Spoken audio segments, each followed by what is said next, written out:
Hi, everybody. We have an absolutely wonderful guest with us today. His name is Chris Bledsoe, and he is probably the most studied of all contactees, is the casual word for it, probably in the United States anyway.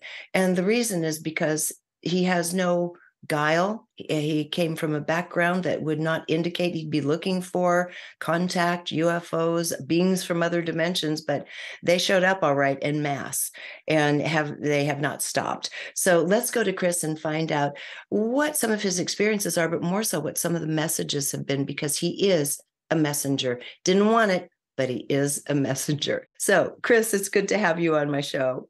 Well, I'm honored, Regina. Thank you for inviting me on. I think it's really important to let people know, your background. You were really kind of a country boy and Right. a Christian, going to church on Sundays and hunting, with the family. And you were a builder, a contractor, a builder. You started at a very young age.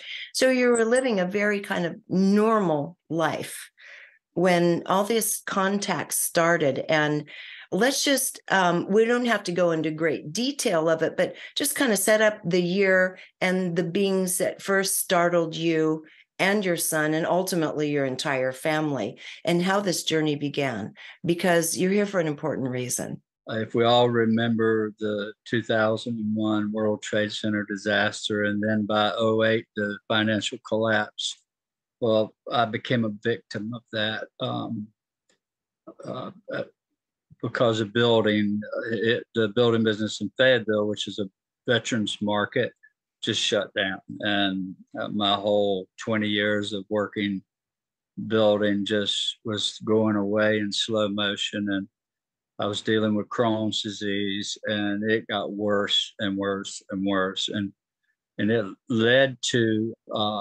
a near death experience that I was ready to quit. I was ready to give up on life.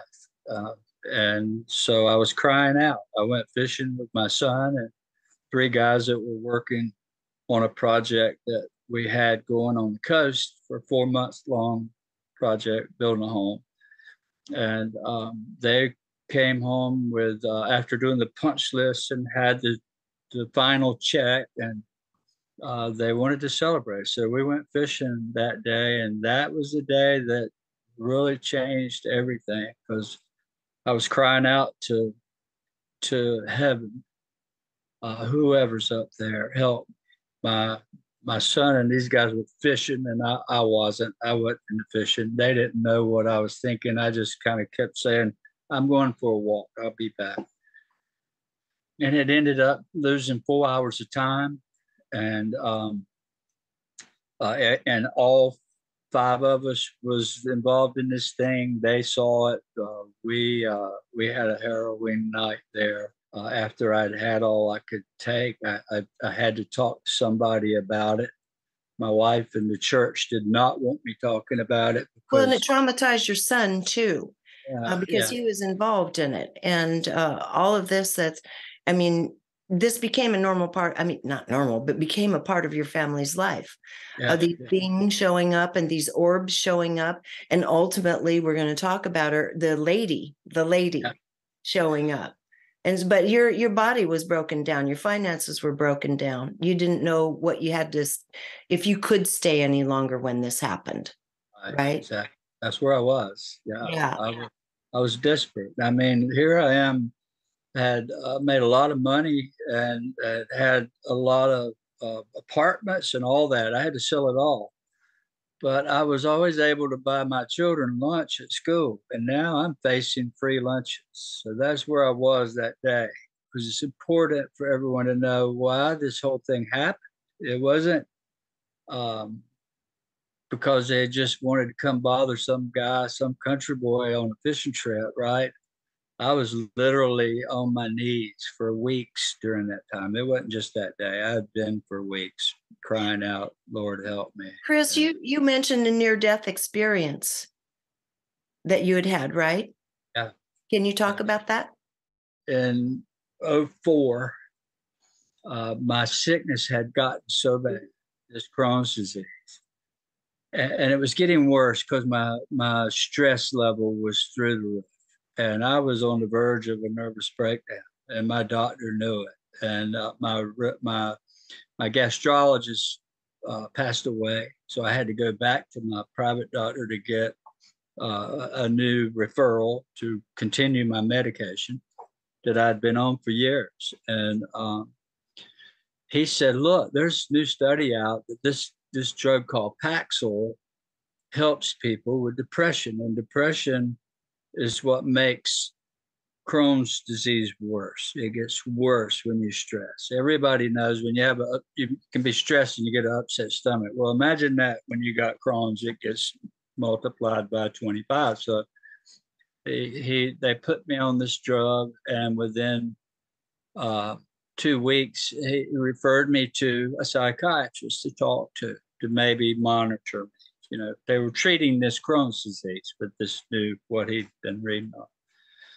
And lo and behold, nobody knew, nor did my doctor, that this psychiatrist had gone off the rails and was taking drugs, his own medication. And he OD'd while treating me and his whole staff, people that he had on, that he was. Long story short, my wife comes home 6 months after I started seeing this doctor. I was unconscious in the woods next door. They had to look for me to find me. And I was taken to the hospital, and he had put me on medication, knowing that you had to have your blood tested, right? Right. And they weren't doing that. When you were in that experience where you were unconscious, do you have any recall of what happened? I was laying in the hospital on a stretcher underneath, from head to toe, covered completely, in a room, and my wife was sitting there in a chair crying. But how I knew it is I came out from under that blanket. It was a white blanket, and I was up at the ceiling looking down. And these three doctors came in the room, and I even knew their names. This is how blew them all away. And he said, "This is sure a shame. This is the 113th patient that this doctor has hospitalized. 113 of his patients." And he was dead. He died from his own overdose. So that's how it started. And I thought, how much worse can it get? This is in the book, by the way. Yeah, it's all in the book. Exactly. Yeah. UFO of God is the name of the book, because we haven't mentioned it yet. Now, let's move the story forward to, you're out in the woods, you're fishing, they're fishing, you're not, you're on your knees saying, "Please help me. I can't go on." And so just tell us the nature of what showed up in response to that. I was actually walking along in this quarter-mile road. It goes 1/8 of a mile along the river, just a flat ground right along the river, and for halfway, and then the other half, it turns west and goes uphill. About 10 minutes after 5, just before dark, but in January, the sun is setting already, and I couldn't see the sun. I'm heading west, but I'm looking up at a cattle gate 1/8 of a mile in front of me, up about 100 feet. And when I got near that cattle gate, within 20, 30 feet of it, I began to see the other side of the field. Still couldn't see the field, but I could see all. And what I thought was the sun for a minute, when you can look at it before it sets and it doesn't hurt your eyes. I thought that's what I saw. I took 2 or 3 steps up higher, and I looked up again, and next time I looked, there's 2 of them, 2 suns. Yeah, and they were about 40 or 50 feet round, glowing, swirling balls of fire. They were orange, red, tangerine, and it was shifting to this blood red color. And the fire was going around this object, and it was about a 50-foot ball. They were about 300 yards from the road between. I was at the back of the field, so the highway is 200 yards in front of me, and they were just beyond that. And so after a few minutes of seeing this and becoming afraid, but curious, so I started to run. When I turned my body to run, I had to look back one more time. And when I did a third one up above me, And I'm still looking at these two, but this one above them came shooting down beside those two. And that moment, Regina, is what changed everything, because I knew at that very second, I'm not just observing something, it's observing me. I was on its radar and it let me know it. When I went to run, it knew I was going to run and I knew it knew it. And that's that very moment is what changed my whole life. Next thing I see is the fire 50 feet in front of me. And I'm walking out of the darkness up to this fire. No lights down there, only the glow of the fire. And I see these three guys standing looking down. But I had no clue 4 hours had passed. I thought 20 minutes had gone by. Then you connected with your son. Yep. And as I recall, he was down in the grass and he was terrified. Yeah. That eighth of a mile down that river path that parallels the river, dead flat. Well, there's 100 and not quite 100 yards, let's say 75-yard circle, round circle, 75 yards across. So he's at the back of the cul-de-sac looking for his dad. I had gone in those woods earlier that day, while the other guys, one stayed at the fire and two took my truck looking. So he could see all the way across the 75 yards of this cul-de-sac, plus the eighth of a mile of road before it turns west. And he had seen these orbs come out of the woods. Didn't have a clue what it was. It was just two red balls of light across the path way down at the end. So it was a long ways from where he was.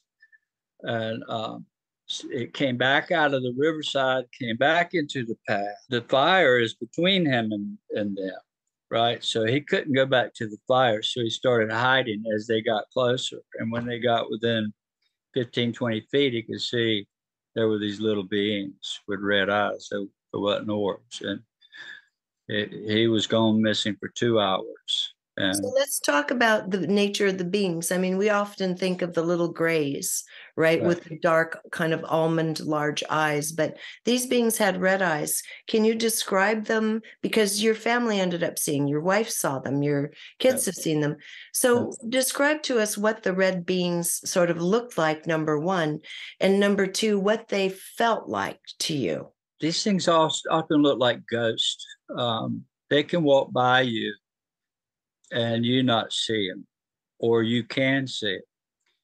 And if they want you to, they can turn their glow up. They glow like the color of the moon, a soft white glow. They're 3.5 feet tall, and they're wearing something over their eyes to where they can see in the dark or anywhere. I mean, and this is that what the glowing red is? Yeah. Yeah, okay. There's some sort of infrared device they wear over their eyes. Now, these guys that communicated with you and came oftentimes in UFO circles, these are almost looked at as sort of scouts for the other beings. Yeah, I've heard that. Yeah. And did you have any communication with these beings with the red eyes? Yeah, and the very night that it happened on the river, Chris Jr. and I, after we were terrified, the whole crowd of us, and we left to go home. We got trapped. The one that took me was hovering in front of us and blocked our path. But when we ended up home that night, after dropping these other three men off, Chris Jr. and I at home, and we hear something come over, this humming sound, and suddenly my dad next door had, he's dead now, but he had a kennel since before I was born. He raised dogs, and he had 15 dogs there that night, and they all went crazy barking. And Chris Jr. was terrified. He didn't want to go out the door, but I went out anyhow. He went with me holding my shirt, and we walked real quietly over to where I thought somebody was breaking in the garage. And what they had done is followed us home. There was all these dogs barking into the woods, facing into the darkness in the woods. And we couldn't see anything. We just hear every dog was all bristled up. And long story short, we made a plan to send the dog that was in the yard with us, which is a Chesapeake Bay Retriever, 110-pound dog, very tough. I said, Junior, she'll she'll go in and run out whatever's in there. Christopher ran back to the house. He didn't want any more excitement that night. I ran on back to the back of the property, trying to see who might be in there. So once you caught up with the being, what did they communicate to you? I thought it was there to harm me. In fact, it scared me so bad, I just said I surrender. And it looked at me, and now the dog, remember, chased it out of the woods. It's still coming. And the dog's behind me, and the being's on the other side of it. And so I said I surrender. And it said, "You don't understand." And this loud voice in my head, it said, "We're here to help you, not hurt you." And about that time, my dog came on out of the woods, and this thing just disappeared right out of it.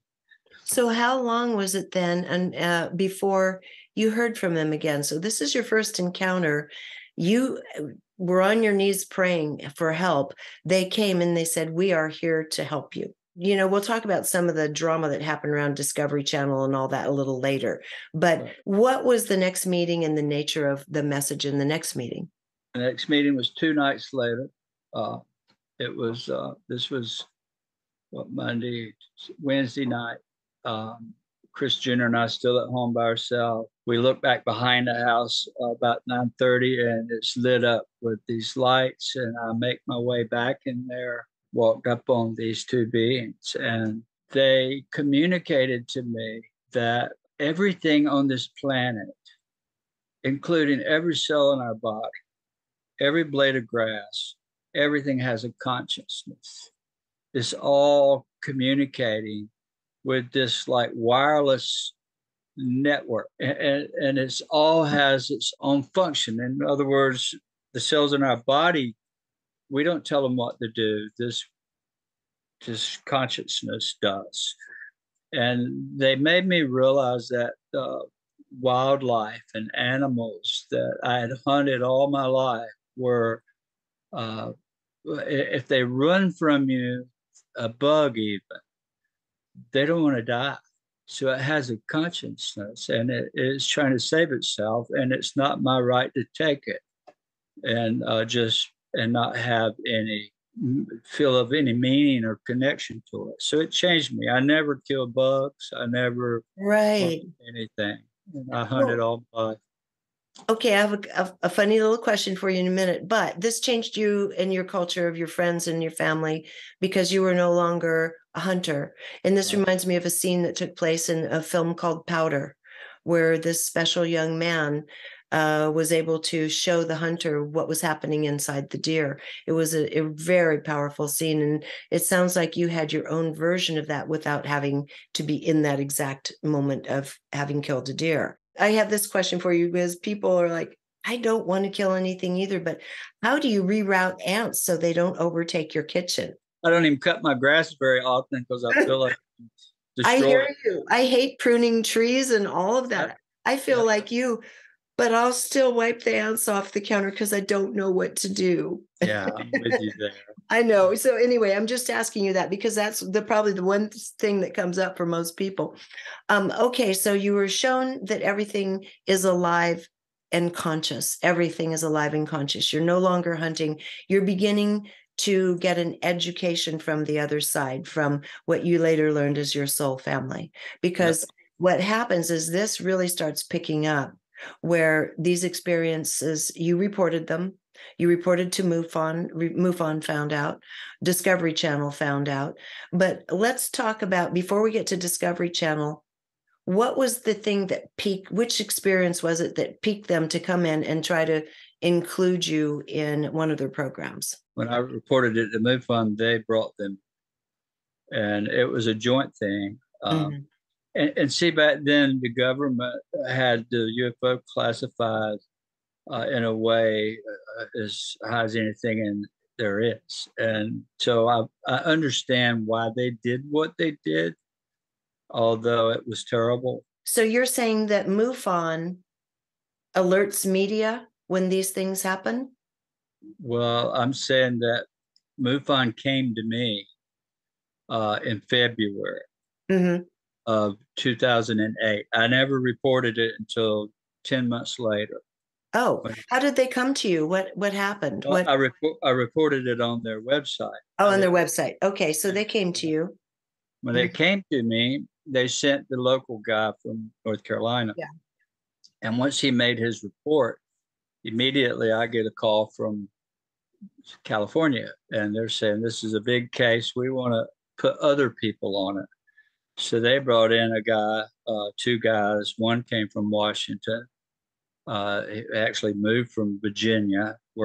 He worked with the DIA, and both of them did. They were there for my case, and they weren't there very long.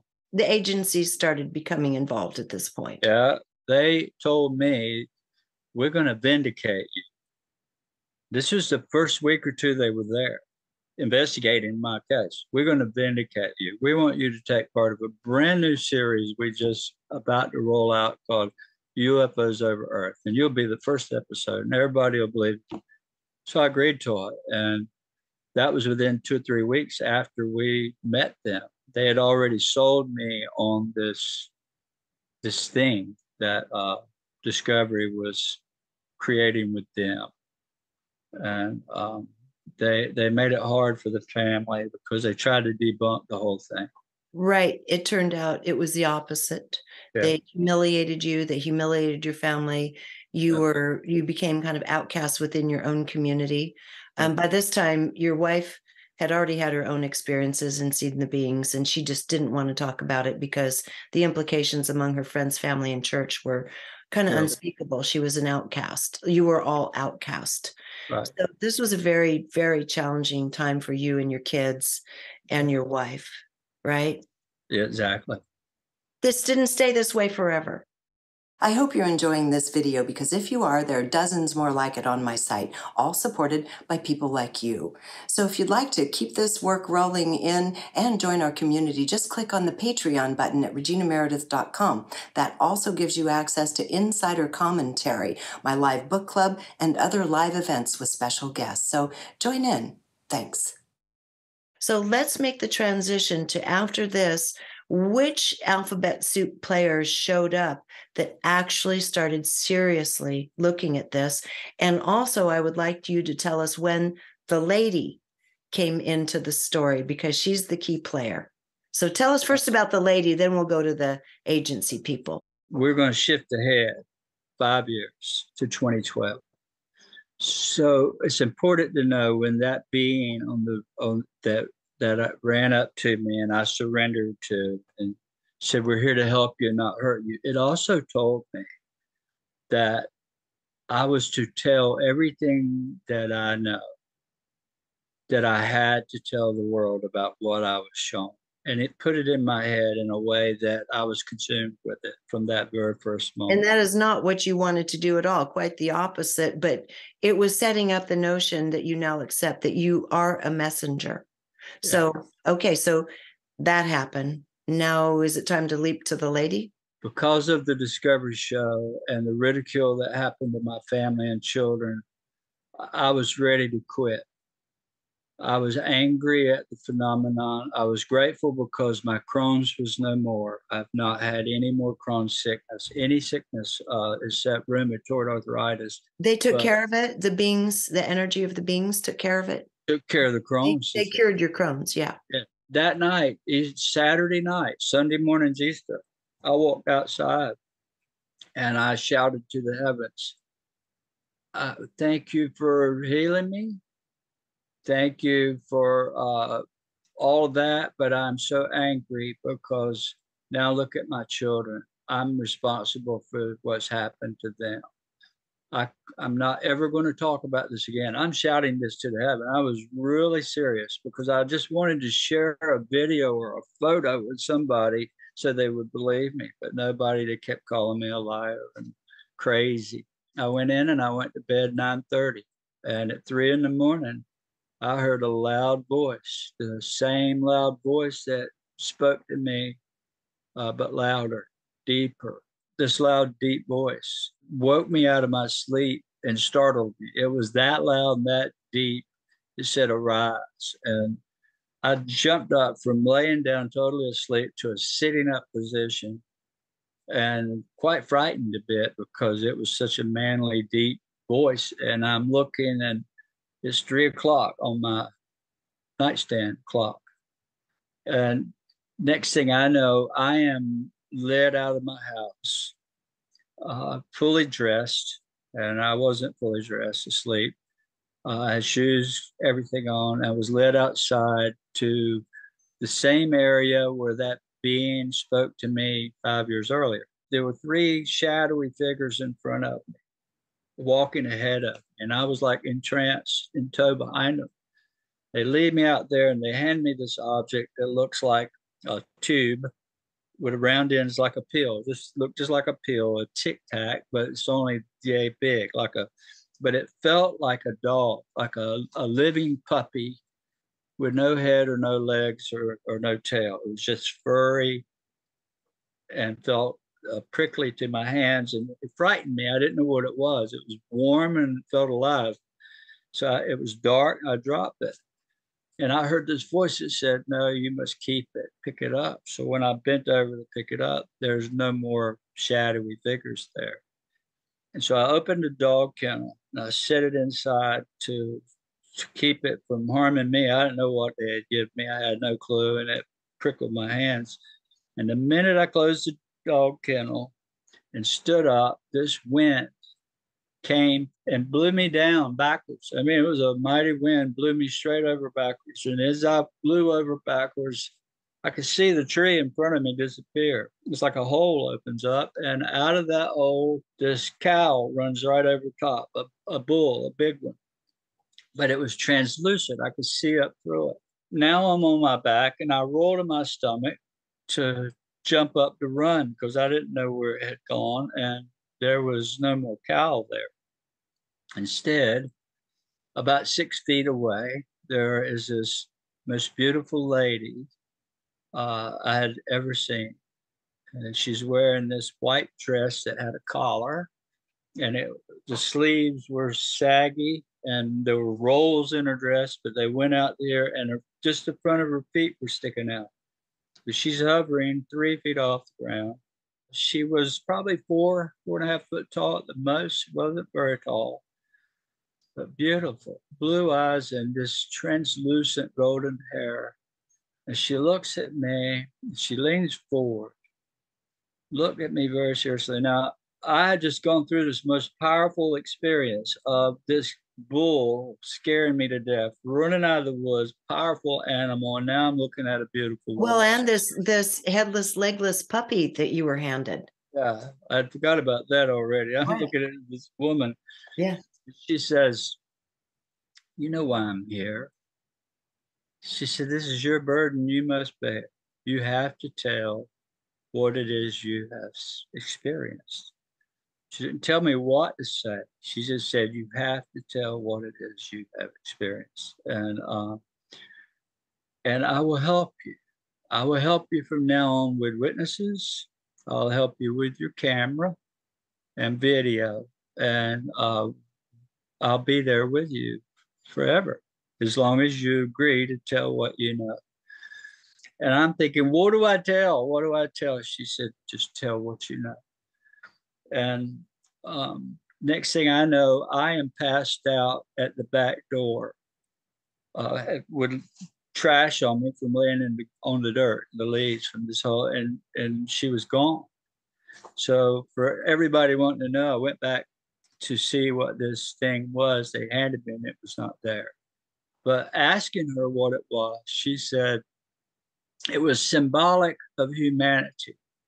At this point in history, humanity has lost its direction. It has no head or no tail. If we don't wake the people up, humanity could be lost to things that may be in store for us, bad things, wars and all that. They showed me all that, which I don't talk about. But I want to stay positive and only manifest what she said could happen, which is the return of the divine feminine, the mother. There's a power shift in heaven that is written in the stars, that this new age coming will be the feminine rule, the mother, and that the peace would come to this planet. And that's what she told me. Chris, she said this to you definitively. Now, you were shown other things that other people have been shown, especially those who have ET contact. Generally, they show detriment and devastation to the earth itself if we can't wise up and start kicking and harming her. I mean, I think the part that is so wonderful is that COVID was a wonderful example. As soon as we weren't traveling and flying and doing much, all the animals started coming out, species were perking back up. COVID was great for Mother Earth because there wasn't a lot of human activity and she recovers quickly. But they showed you what can happen if we don't wise up, that it could get really bad. Yeah, I saw visions of wars, extremely bad, and just Earth, climate changes, huge tidal waves, all that, what everybody has experienced. But what she told me was none of this has to happen if we wake up. And that's what it is that I feel I need to do, is introduce this to the people. Listen, I don't know what it is we're dealing with. I have a good idea, but I don't know. Nobody does. It's too complex. And, I know there are these players there and these and these and these, but who the heck knows, right? Well, yes. And just to validate what she was telling you, many years ago, I was speaking with my own group of beings, the main one, my main guide. And I don't need to go into any detail how that all occurred, but that's been a lifelong thing. And they were telling me that, because I was asking about Edgar Cayce's predictions, which shows a lot of what you're talking about as a potential. And they said these are potentials, but much of this will not happen as the consciousness of humanity starts changing. That our minds and emotions and our deeds are so inextricably intertwined with the aura and intelligence and emotions of Earth that as we change that, we change the outcome of what she expresses. So that sounds completely in alignment with what you were told. Yeah. Now I'm faced with the whole community thinking I'm crazy, right? Nothing's changed. They all think I'm crazy.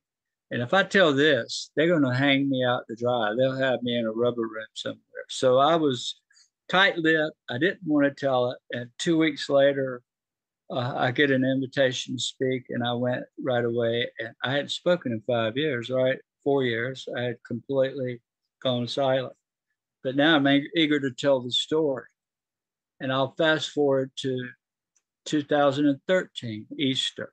Suddenly, I'm awakened to this warm, bright light right above me. And it's just above my bed. It's just beautiful light. And it starts drawing me up. And I find myself floating up to the ceiling, through the ceiling.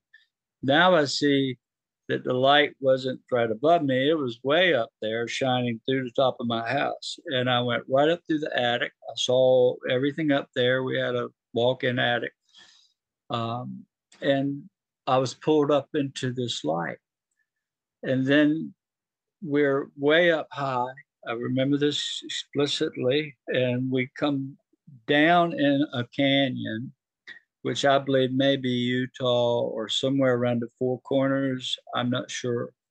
But Utah is stuck in my brain for some reason. We were in this orb. It's always like a clear ball. It's round. You can touch the walls, but you can't see it. You see through it perfectly. So we land in this desert place. Now I'm walking down this desert canyon with walls up each side. It's about 100 yards across, and the sandy is reddish white sand or yellow. Way up ahead, I see this light, and it's coming from a side curve in the canyon. So we make it down there, and I'm in tow behind these same three shadowy beings. I don't feel like I have control. And I'm not scared. I haven't been scared since it all happened to begin with.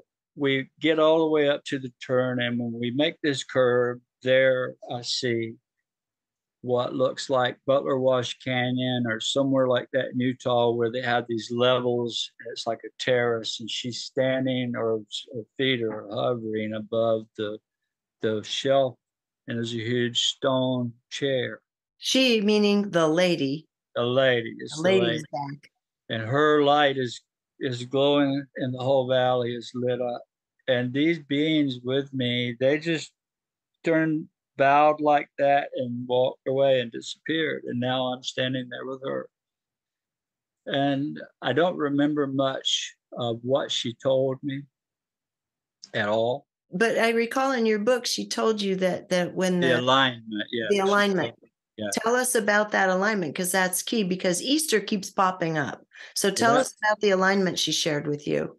that was the only thing I really remember Right. to tell. But again, she leans over. She always leans towards me when she speaks. And it's just most warm, loving, beautiful feeling. She said, when the red star of Regulus, now keep in mind, I have no clue what Regulus is or any of this. She said, when the red star of Regulus appears in the gaze of the Sphinx just before dawn, it'll be at that time when a new knowledge will be born unto humanity. I came back talking to my literary agent, Lisa Hagen. I said, Lisa, you won't believe what this lady told me. And immediately, within a few days, she writes me back saying she had her authors that do astrology run this in a chart, and it actually is an alignment. She was like, man, you won't believe there is a real alignment. It's like Easter of 2026. Right, Easter again, because you keep having these experiences on Easter. So this is prime, and it's also the spring equinox, usually right about that, right? And so they didn't tell you the nature of it, other than that, wait and see, there will be a new knowledge born on it. What's important at this point is, a lot of people think, oh, that's going to be disclosure. The disclosure everybody's waiting for isn't going to happen that way. I've been saying this for years. It's already happened. It's happening every day. Disclosure is you. It's many people with their piece of the puzzle. So disclosure's already happened. The government's not going to tell us, make some public statement. So for you, I talked to you about this once before.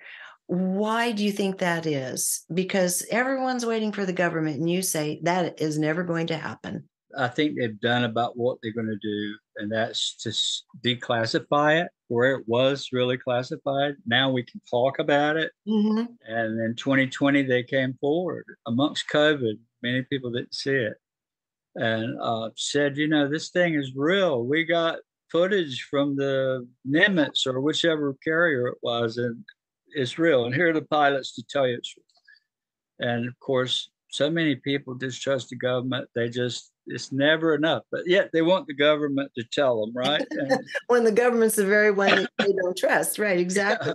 So let's suffice it to say, what you believe, it's never going to happen, because first, they don't even understand it. This is a spiritual revolution, right? Yeah, they know it's conscience based, and they don't know how to tell it. Why do they even worry with me? I mean, I've been studied by government more than anybody. I have government friends abroad everywhere. You not only are have been researched, they've sent people out from all of the alphabet soup agencies to study you, including people at the very top of the heap in that. You have met with legislators, senators, privately. They've come to your home.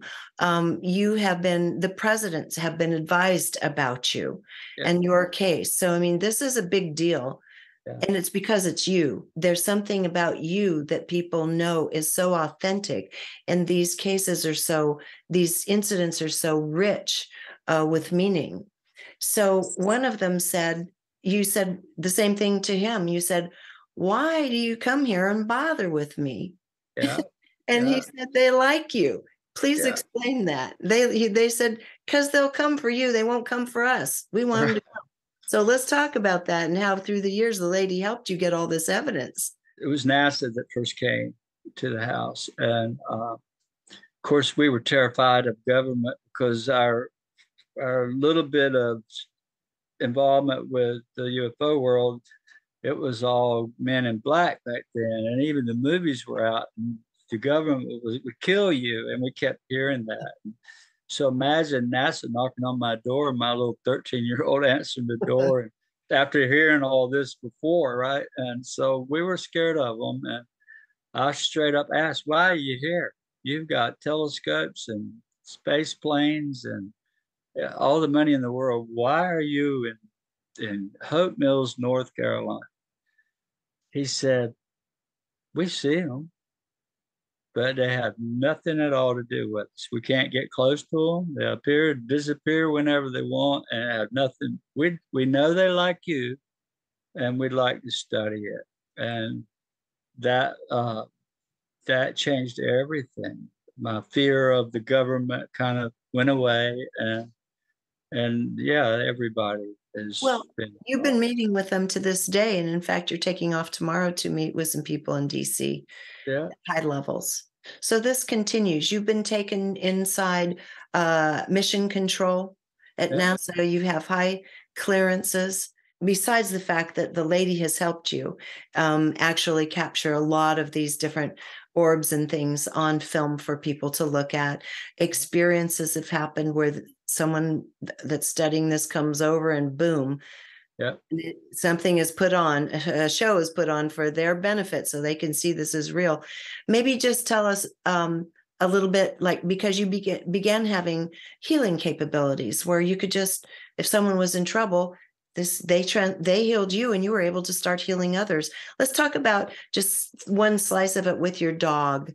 Okay, when your dog was injured and you had a high level witness. 2 weeks after the lady came in 2013, remember, she told me about the alignment, but I know that this was because of her. She did something to me. I don't know what she did. And I think it might come out in time in the science of it because they got some clues. It was 2013 because that's when they had the UFO Congress. The lady came. 2 weeks later, Grant Cameron, a researcher, and he calls me and he says, "I'm on the way from DC to Florida. Can I stop and see?" I'd met him once at a gathering. So I said, "Yeah," and he came and he drove down. He stayed a couple of days, and we had all really enjoyed his company. Nothing really strange happened. Um, and then he left. He went to Florida, did his thing, and he comes back. On the way back, he stops again. We had this burning tree, just very famous. So he gets out of the car, and we walk immediately back. And my Labrador Retriever follows us out there, Nellie. And 20 minutes at the tree, we walk back to the house, dog in tow. She's standing, she'd lay on the grass when we'd stop to talk. So we stopped short of the house, and I spoke to Grant. I said, "Do you want my children to help you get your bags? You can use the restroom or whatever." And he said, "Sure." So he turns to walk to the door ahead of me. Nellie jumps up and runs by me and by Grant. And when she did, I saw blood shoot out of her neck and cover his pants legs. And then it's all the way across the patio. In the back door, she ran. And I'm panicked. I ran in and I tackled her and got the laminate floor and blood everywhere. It was slick. I got her out the back door and laid her on the patio, and she's bleeding to death. She's got a 2-inch hole, or inch and a half, 2 inches gashing across her neck right there. And when her heart was beating, blood was pumping out. I had my hand on her neck. Grant and everybody's freaked out. What's happened to Nellie? And I knew when I come to realize there was no help for her, she was going to die right there. Finally, I just looked up and I said, "God, what do I do? Don't let my dog die." And when I said that, I felt her, instead of struggling, she went limp. And I have a famous picture of her laying there flat. She never moved after that. Uh, and I had a washcloth. Chris Jenner had gone in and got one, and I had it on her neck, trying to hold compression. And the minute I said that, she went limp. And when I lifted that washcloth, there was no more hole in her neck. It was completely gone, no sign of a scar. And everybody there saw it. And so that rumor didn't take long in the intel world to get around. And within a year or so, I'm in Washington, D.C. Do you mind sharing to the degree we can, because you've had to sign security oaths and all that, and also the beings that you're working with, the lady included, have said there will please share what you know, but there are a few things they said just hold back on a little bit, give us a little more time.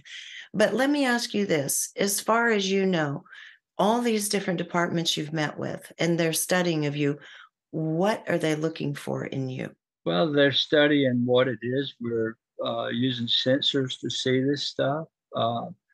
People ask me, "Oh, you got this, or you're seeing that, or drones?" No, we've had some of the highest tech equipment they make. There's machines called ADAT machines, which are artificial intelligence, and they set them up in my yard, and two of them at the time, and they film the whole sky, and they're connected to the U.S. government database. They know where every satellite is, where a nut or a bolt in space is, or any air traffic, or any drone. Um, and so we've eliminated it. We've the doubt, and now it's about communication. They know it's telepathy, that it's talking to me. They know it. The way it responds when I ask it to speak in it, it comes back with flashes and appearances, and we believe there's messages in the light. Maybe sometimes they're doing Morse codes, maybe the pulses in the light. I don't know. We're studying a lot of things right now about this. What do they do to study you personally and how this has affected you and the capabilities that you've taken on? In the book, you read about the last chapter talks about Monroe Institute, and they had me all wired up with uh, their latest equipment, and two of their machines would not work on me. Their two best machines, and it really got the best of their scientists there, electrical engineers. This just shouldn't be happening. You have defeated this machine. So we recreated that on film, and I think it'll all come more to light this year of what it is they found. But I can't talk a whole lot about that. But there's definitely something there. Yeah, okay, I respect that. Now, you did talk, because I said to you once before, I said that my feeling was quite naturally that you were here from where you're part of that family that's speaking to you. You know the lady well. And these are your like a soul family to you. And you said, well, I think you said a guy at NASA once told you, and please share that. That was my old friend Hal Povenmire. Uh, he's an old time NASA guy. He was there from when it was before it was NASA. He actually studied under J. Allen Hynek at Ohio State. Yeah. So to give him the credibility he deserved, 59 years at NASA. Before he died, I said, Hal, what is it they want with me? And he said, Chris, I think they're your family. And that kind of hit home because he saw him with me. He was there. He experienced it, and he knew that it was communicating with me. That felt true to you, and that feels true to me.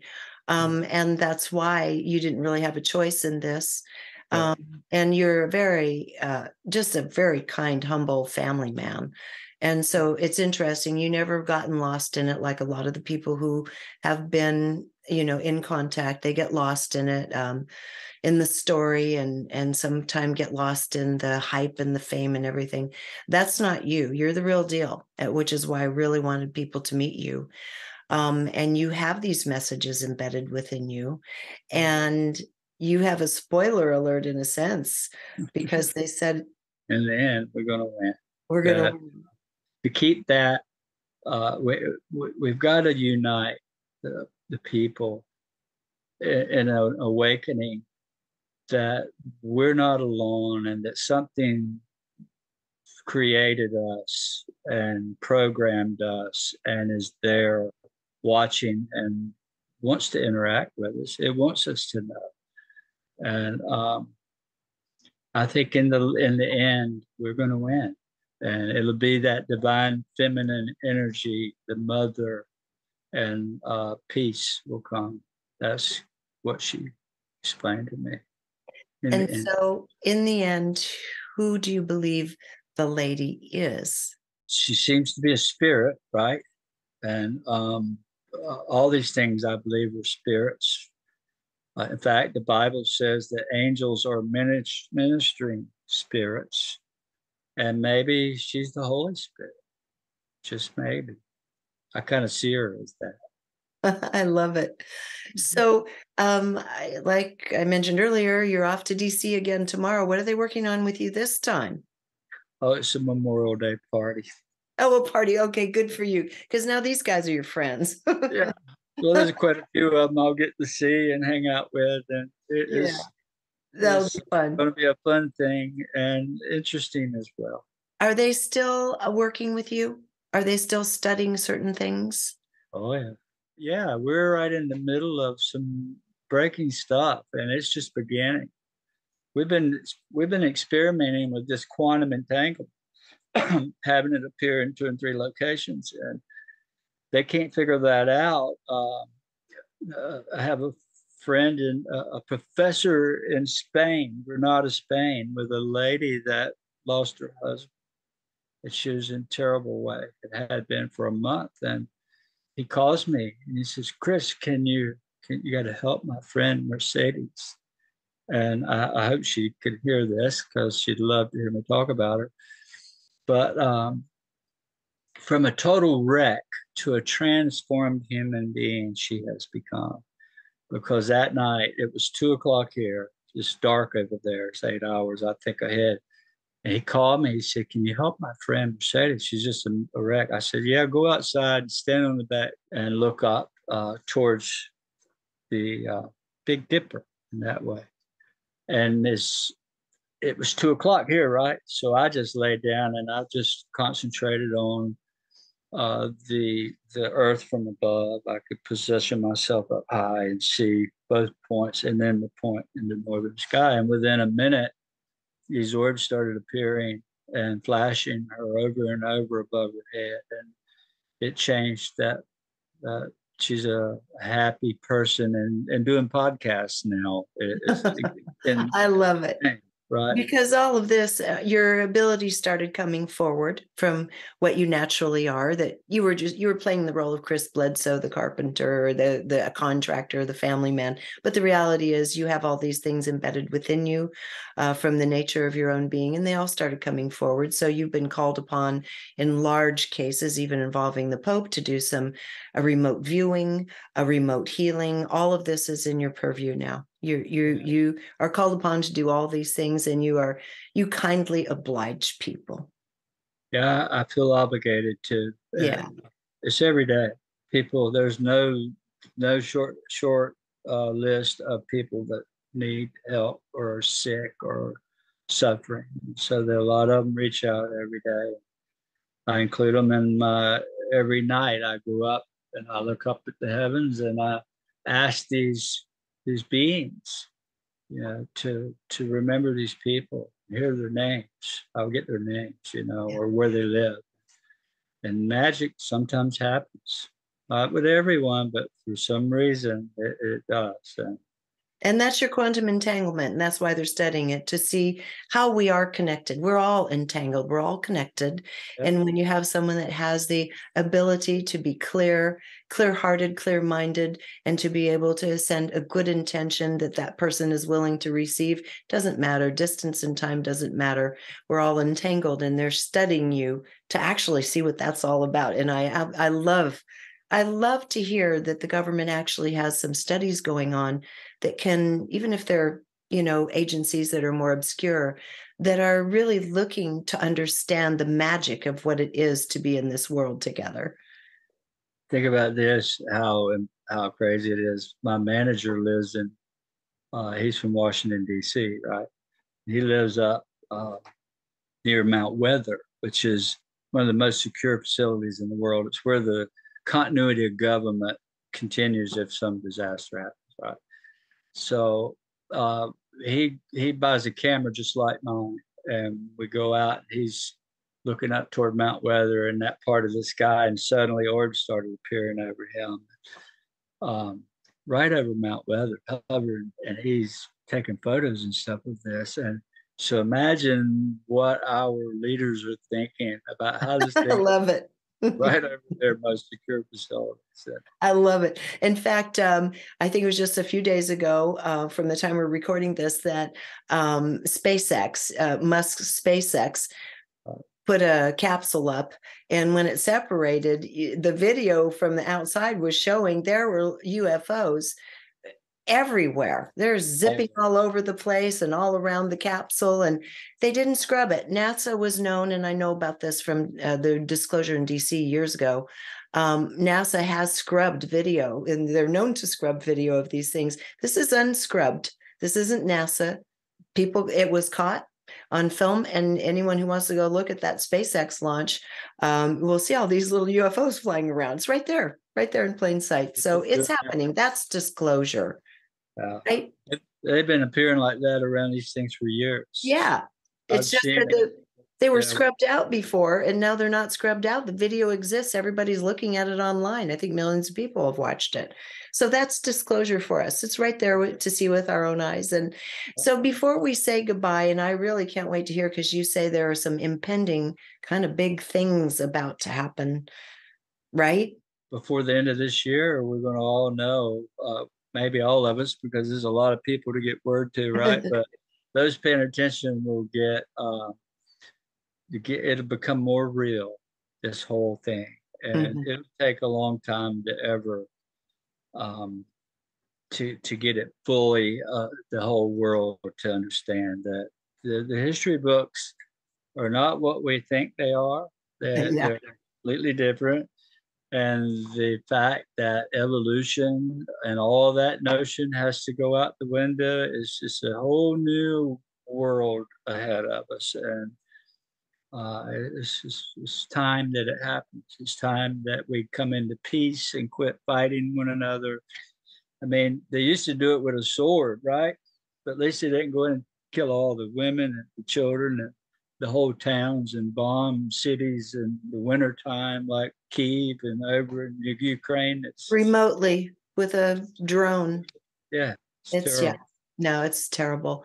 So, so we take the messages. Everybody watching this will take the messages forward. And Chris, I want to thank you. And then as things roll out over the next year or two, I'd love to get back with you and hear what you're aware of and those around you, and we'll kind of take it from there. But for right now, I just want to thank you for being the amazing human being that you are, also embodied within you all of these other capabilities that you're so generously bringing forward to us. Thank you so much, Chris. Thank you for that. That was mighty kind of you. I really appreciate that. Again, everybody, if you want to go a little further into this, or a lot further into it, you can go to ufoofgod.com on that, and also Instagram, where you can see a lot of the photos and also videos that he has captured on film that we've been talking about. So it's really quite extraordinary. Until next time, thank you for joining us here on reginameredith.com. If you enjoyed this video, be sure to subscribe to my YouTube channel. And you might also want to consider joining Patreon, which allows me to keep all of this content free and available to everyone. And if you're looking for like-minded souls, you might also enjoy my online community called Our Neighborhood. Links to join are in the description.